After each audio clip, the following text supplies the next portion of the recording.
Welcome to the Learning Love and Wisdom podcast. I just finished my very first breathwork session guided by the lovely Phoebe Taylor, and I'm just going to extract some wisdom out of her beautiful mind for a moment and have a chat.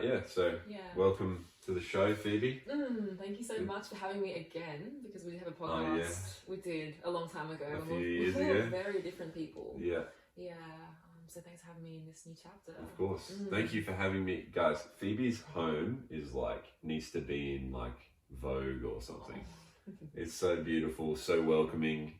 The bed is super comfy. Yeah. Is that an expensive mattress? Oh no, especially from IKEA. But for most breath workers, we're taught to breathe people on a mat.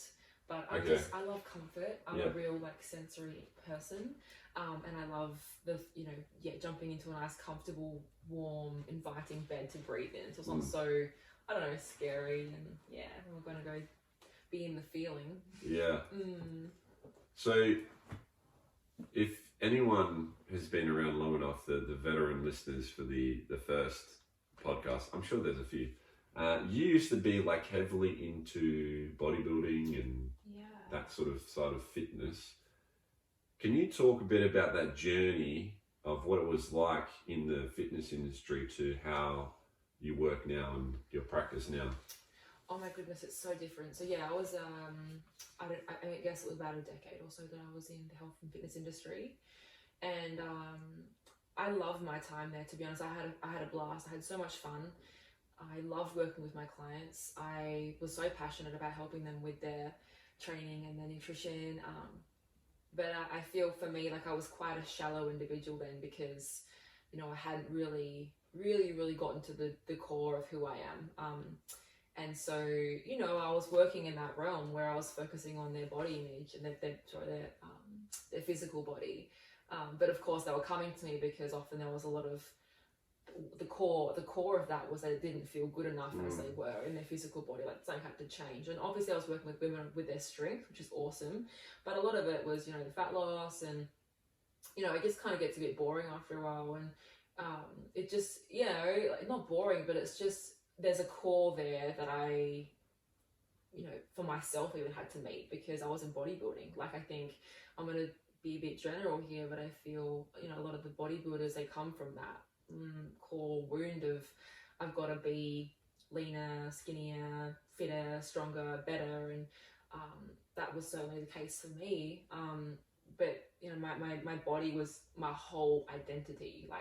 It was all that I was. And so on my journey now, it's of course just coming back to the truth that I'm not my body, I'm not my physical body. This is my physical vessel I get to be in this incarnation, and there's so much more of me. And so now the way that I work with clients is at a far deeper level, that to me is way more important and so much more beautiful and loving and truthful and impactful, and ripples out to their family and their friends, because they're showing up in a completely different energy that changes the world. It really does. And I know that if we were to look back on our old podcast, as cringy as that would fucking be, our energy would be totally different, because we've grown so much. It would be so beautiful to see the contrast. It just shows how much we have grown into our true selves. Embrace the cringe. Embrace the cringe. It's when you've grown. Why is breathwork important? Well, why does that go so deep? All we have is our breath, right? We are alive, we breathe. It's we breathe, right? So but by using these different breathing styles and techniques, we can access a different state of consciousness, or we can directly impact our nervous system and move us into a parasympathetic or a sympathetic state. So for you, when you do Wim Hof, before you do whatever it is that you do in your athletic space, it's perfect, because that's going to drive that performance. It's going to give you that foundation of that oomph, right? I'm sure you experience that. Yeah. Wakes me right up. Perfect. Perfect before you jump into the ice. Yeah. But in my space here, it's about usually being in the opposite, so more of the parasympathetic state, because we want to be restful and relaxed and open to the feeling. And so there's a couple of different breathwork techniques that I work with. I'm a trained rebirther, which is the conscious connected breath, which is the circular breathing into the heart space, through the mouth, out of the mouth, no rest at the top or the bottom. And so by breathing in this way continuously for a certain period of time, is going to lead you into an altered state of consciousness, where often there is some physical sensation in the body, and then we can explore that.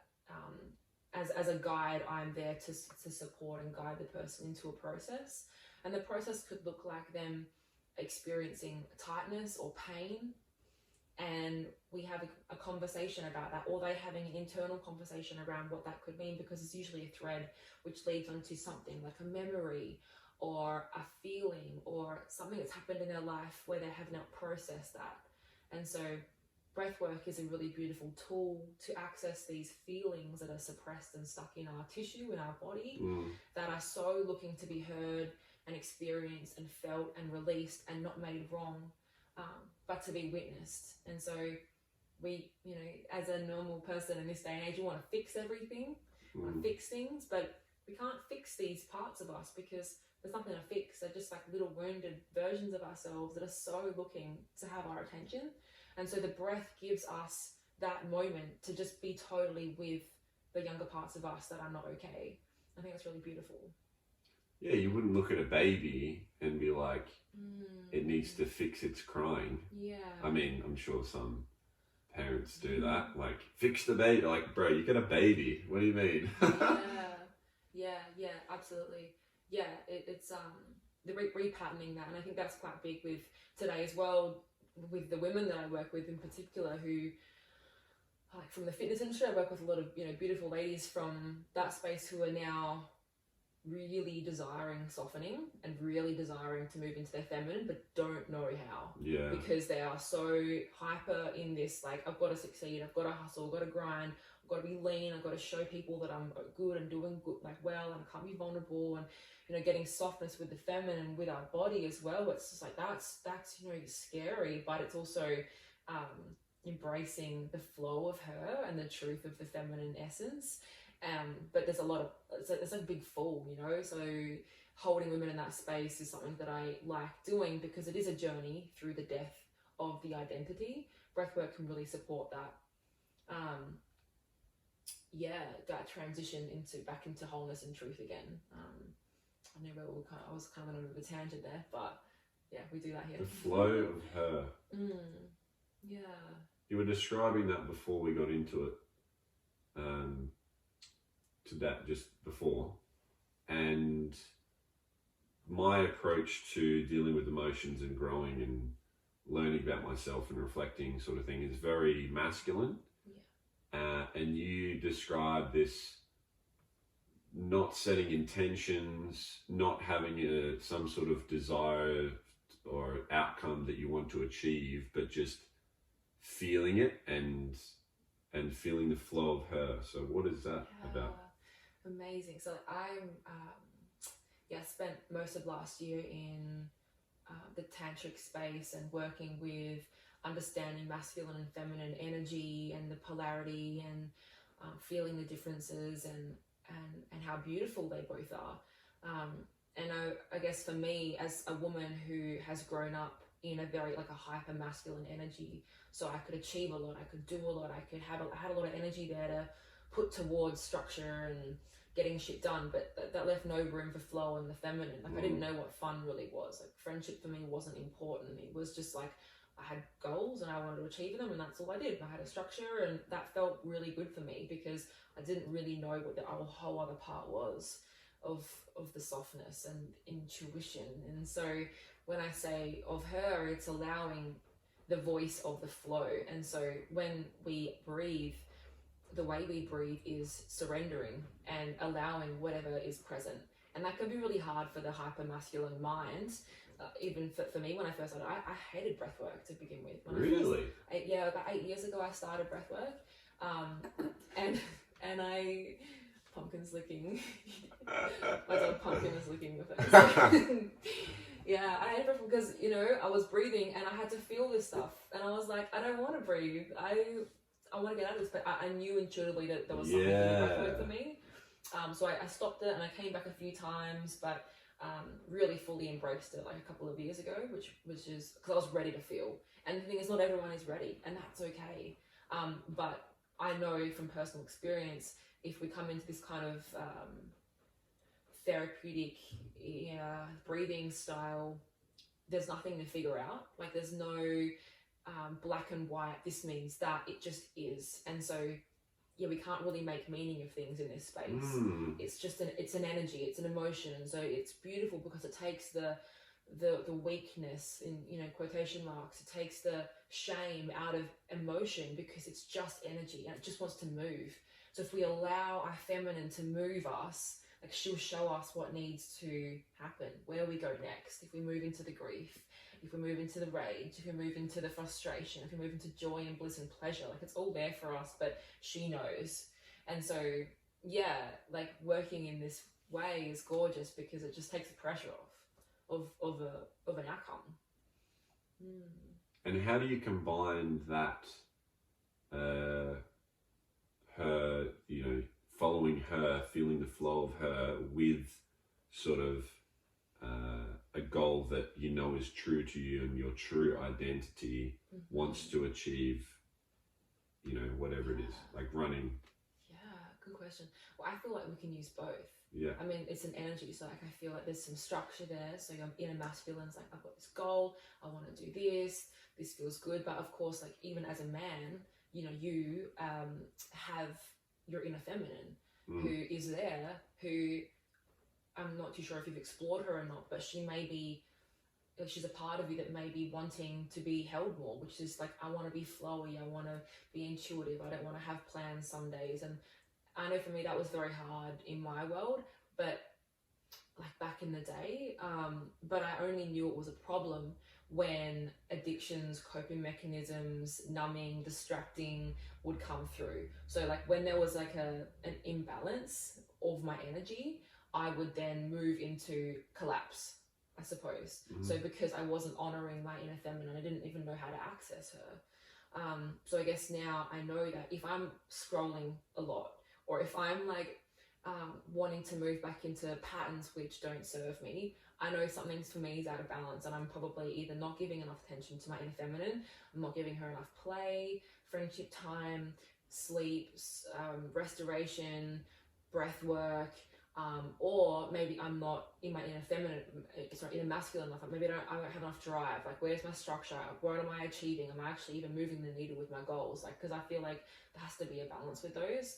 So my checkpoint for that, and what I teach my clients is like we work through their coping strategies, because I think that they're really beautiful messages that something's like not totally in alignment. Okay, so I feel like there's a few aspects. There's the am I in alignment, there's the who am I, and then what am I doing, and is what I'm doing aligned with, you know, my true identity.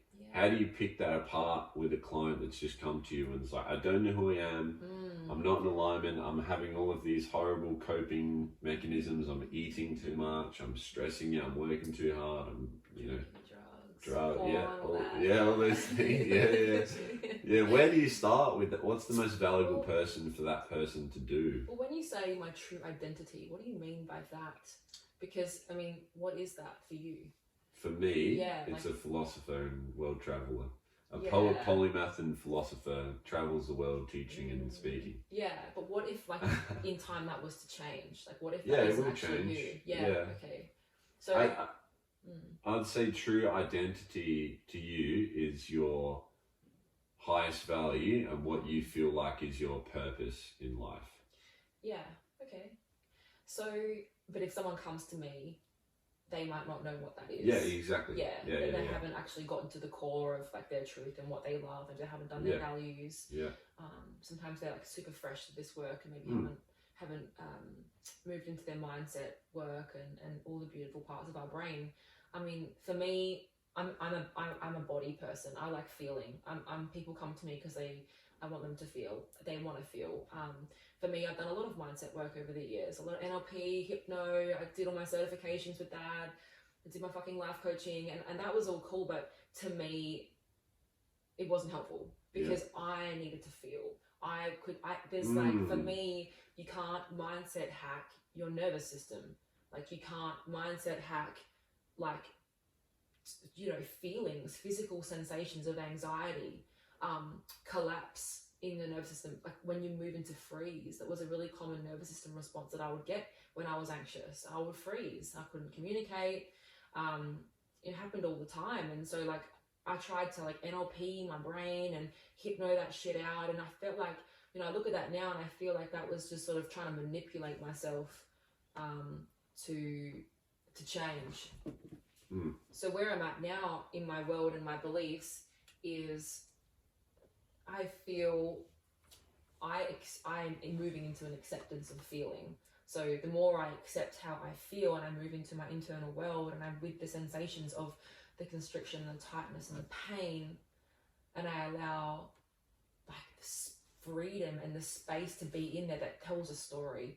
And usually the story goes something like, I don't feel good enough. I don't believe in myself. I have this memory of my mum doing this and my dad saying that and kids at school, whatever. So it's like there are these threads there that I can unpack, and then I can go inside and I can hold these parts of me that are really wanting my attention. And that's how I work with my clients. So it's a somatic experience.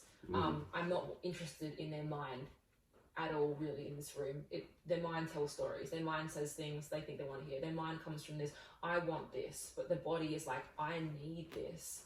So when people come to me, I'm just wanting them to be in their feeling and to learn safety in that. And I believe over time, while working with the nervous system and certain exercises that we do over time and learning pendulation, and titration in these sensations, they can then start to grow their capacity and their window of tolerance to feeling, which creates more stability and safety in being in the body. So the breath kind of overcomes the mind, because the mind wants to think and get in the way. But if you, like you were saying when I was breathing, just sort of, what did you say? Thank you, I hear you, and just keep breathing. What was the thing? If you're breathing and you're focusing on something, and then that voice comes in your head, what was the... So I guess I like to say, when I'm first starting to work with someone and they've never breathed before, it's very common that their mind is going to start to talk to them and say things like, I'm bored, I don't want to do this doesn't work for me. How long have I been here? Phoebe's annoying, like, this music sucks, I'm hungry, I want to go on Instagram. Like, all these things are going to come up because they're trying to get in the way and they're trying to distract us from being with the feeling. And so I say to them as a reminder, just to say, thank you, I hear you, and I'm going to come back to the breath now. And thank you, I hear you, and come back to I understand, I'm going to come back. Just like this impatient child is nagging at your sleeve, like, I don't want to do this, I'm bored.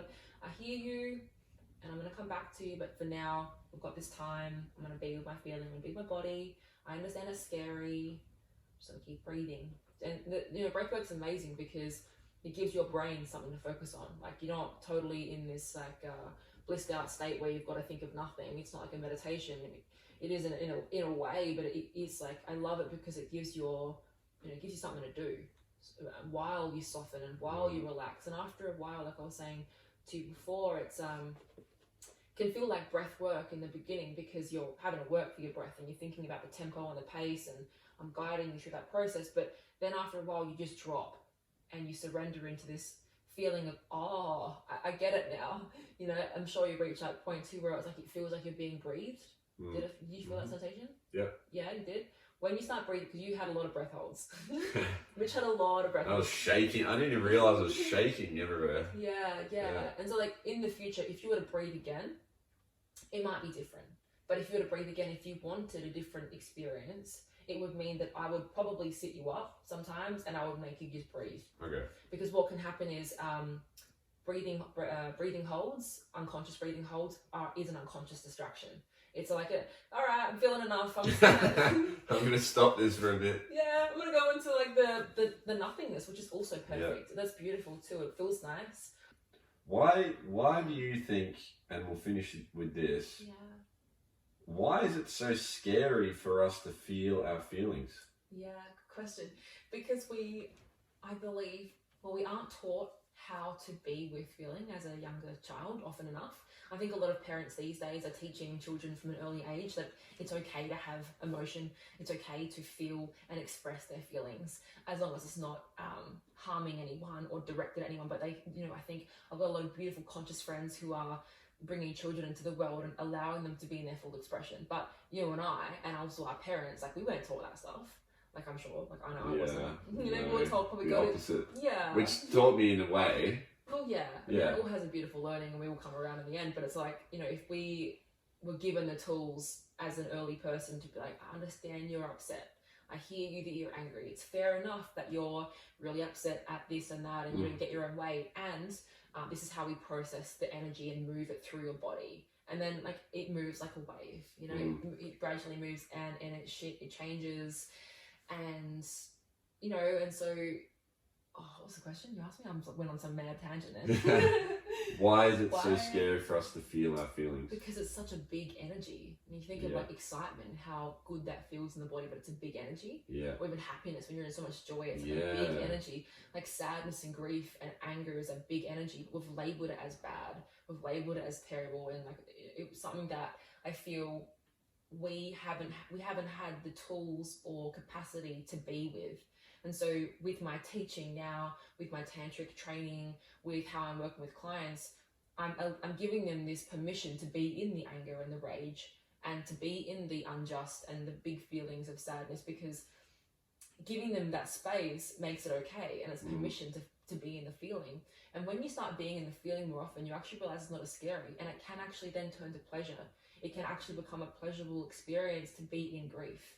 And you notice, like I said before about the wave, these big feelings, they come and they go, and then you're back into this bliss point, and so it's like that. And that's process work, which is, for me, very important, because going into our life, things are going to happen. We're going to have experienced death, we're going to experience loss and grief and humanness, and so it's like, how cool is it to know that these teaching experiences that I'm learning continuously, and with my clients, it's like we're equipping ourselves for life, for our emotional body, to support that, so we don't go into completely like this place of overwhelm and don't know how to hold it, so we go into like collapse or breakdown. And it's okay to break down, but it's also knowing that we have the tools to support ourselves going forward outside of those experiences. We must break down before we can build up, destroy before we can create. Thank you for having me. Thank you for coming on. Thank you. Where can people find more about you? I'm at Phoebe Guiding on Instagram. I just have Instagram. That's all I've got. I haven't got a website or anything. Just Instagram is great. Phoebe Guiding on Instagram. Hit her up and let us know your questions, comments, feedback. If you want to have her back for a bit longer, we're a bit rushed today, but we made it happen. Let us know if you liked it, and we'll see you next time. Thank you so much. Thank you.